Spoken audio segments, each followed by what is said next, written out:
Here. Now I got to tell you a great story. Are you surprised that I'm going to tell you a story? I got to tell you a great story because your principal said to me in the office. He said, you can use this school as a pilot project for when you create a curriculum around these videos. So I said to her, do you know something? Because I'm actually creating a curriculum. We're working on creating an actual curriculum on all the videos that we did produce and we're about to release. And I needed to fundraise a lot of money for this curriculum because it costs money to produce the videos and also to fundraise for the curriculum. You have to hire people to really select quotes from each video and then show a source in the Torah for these quotes. I'll give you an example. I don't know if you watched the video with Praying for Barak. My aunt, she met a waiter in Herzliya who she davened for during the war. And just to give you an example of what the curriculum is going to look like, we're going to find Torah sources based on some of the quotes, direct quotes from the people in the video. So let's say my aunt says she picked up a phone and called a hotline to get a name of a soldier who's fighting in the Israeli army. Now, how do you know that you have to daven for a soldier in the Israeli army? Is there a pasuk in the Torah that actually talks about it? And the answer is absolutely. There's a pasuk, the Ramban says that the mitzvah of tefillah, of davening, is only b'shas tzara, when there is a war. And not only that, in the Torah it says, Elef lamata, Moshe Rabbeinu split up the Jews when they were fighting. So he put 1,000 people as soldiers, and for every 1,000 people as soldiers, the Medrash says, there were 1,000 people davening, one for each soldier. So we want to show you how every single detail in the story can actually be traced back to Torah and then give you some practical exercises so you can walk away with a life-changing lesson. So I had to fundraise money for this. So I hired a fundraising coach. I'm not a natural fundraiser. So I hired a fundraising coach. And the guy lives in Ramat Beit Shemesh, very, very talented man. His name is Avram Lewis. It was recommended to me by a friend. And we had a weekly Skype session. And one night, he said to me, he said, Yoel, I know you have a trip scheduled in New York. I live in LA. He said, do you have any friends in New York who you can ask money from? You have to fundraise for this project. He said, do you know anybody in New York? So I scratched my head and I'm thinking to myself, do I know anybody in New York? And I remembered that I had a friend from high school that I learned with.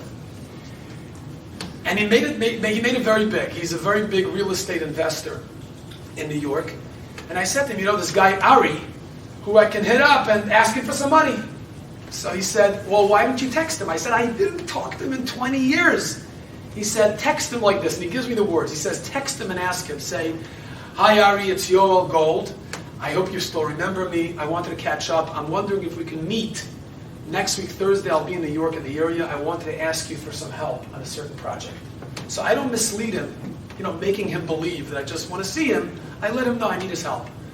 He texts me back and he says, of course, Yoel, let me know what time and I will be there. And where, and I'll be there. So I call my brother, who's an entrepreneur and he knows about meeting with people, with money. And I said, Mayor, where can I take this guy out to a nice restaurant for lunch in Flatbush? So you guys all live in Toronto, so I don't know if you know this restaurant, but if you ever go to New York and you want to go take something for lunch, so this is a great restaurant. He tells me it's Pescata. So I text back my friend, we're going to go to Pescata in Flatbush. So when I get there, and Thursday morning, we're supposed to meet at 12 o'clock, he texts me back, he says, Yoel, which Pescata do you want to meet at? There are two.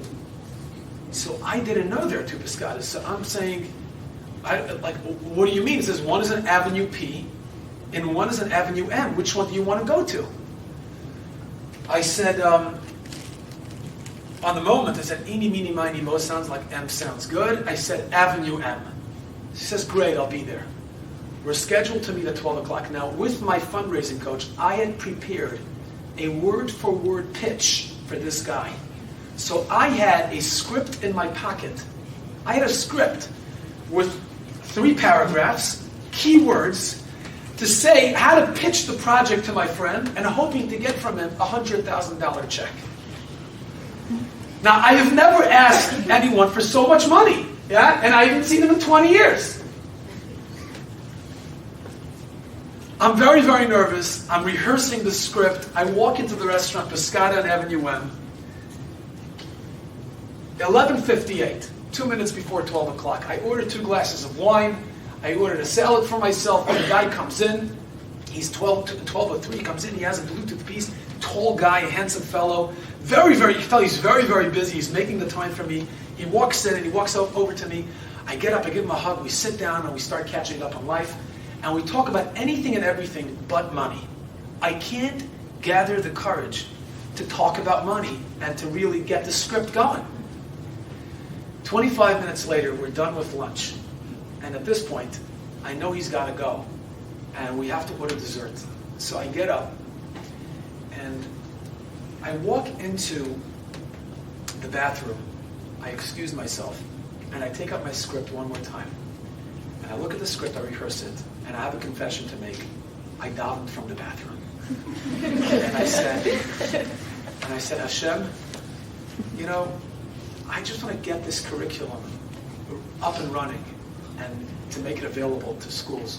So please, Hashem, help me with this pitch. And I'm reading the script, and I put the paper back in my pocket, my hands are, my palms sweating, and my heart, is pumping, and I'm sitting down, and I start talking to him, and I say, Ari, I don't know if you've seen the videos. I start to go a little bit of the videos, and all of a sudden, this is actually the point where I needed that. All of a sudden,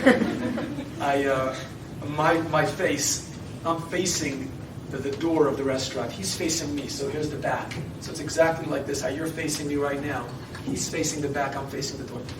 I can see that from the door, a middle-aged woman walks in, and she takes one look at me. Now, I know that look when somebody looks at me, and it says, I recognize you. I know who you are.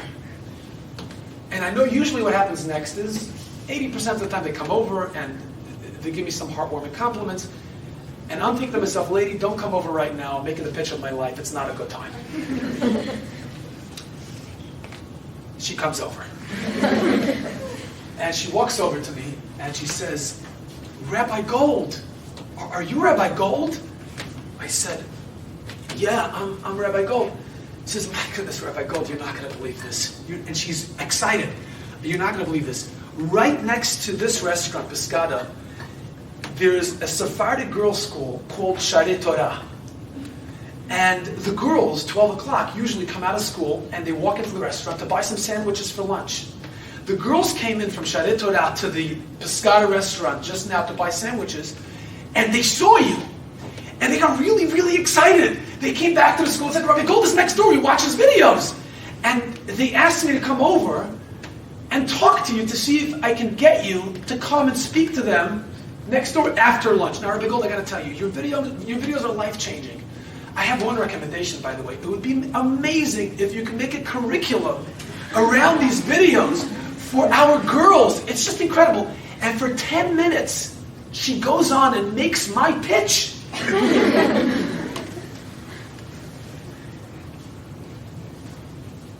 Now, Ari is looking at me suspiciously. He thinks I set this up.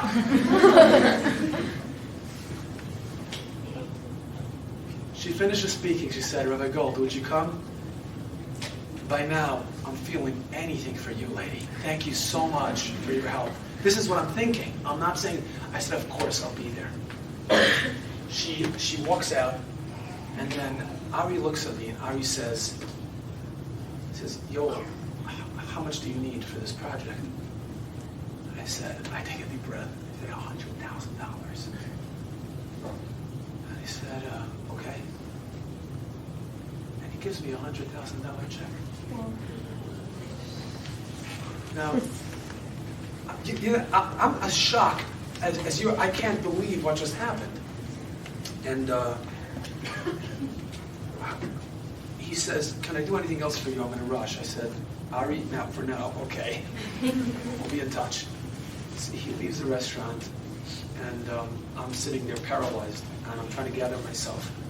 And I remembered that I have to go speak next door. So I picked myself up, and I remembered the script in my pocket. the script I was working so hard on, I remembered the script in my pocket.